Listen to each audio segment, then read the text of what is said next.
面对少子化冲击，中央已经祭出每年生育补助，将加码到10万块。不过，咱台南较有相对的应用。对处议员陈秋平就表示，台南阁是6都当中唯一连续4档人口数无破万的城市，生育补助嘛是相对偏低。总预算当中，询问局处长嘛无任何一位有生超过3胎，需要求市府提升1、2胎补助额度。临时看会到，却补助袂到。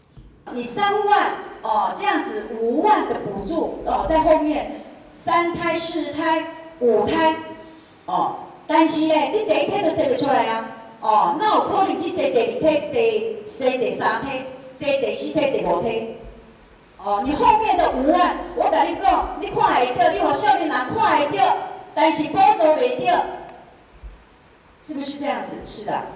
看会到补助袂到的原因，就是讲咱是鼓励第3胎，就是因为你第1胎都无要生你要生到第3胎、第4胎。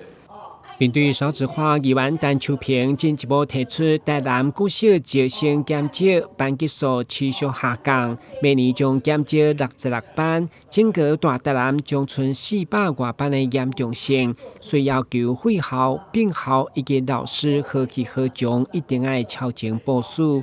对此，教育长却回应，真正的减班风波也未到，如果明年后年将减100班到200班。是不是班级数减少？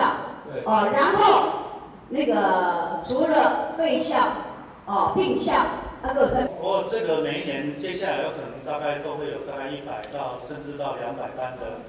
台南的生育率持续下降，议员无分哪里拢伫艺术厅要求市府积极作为，后民众加生愿意生。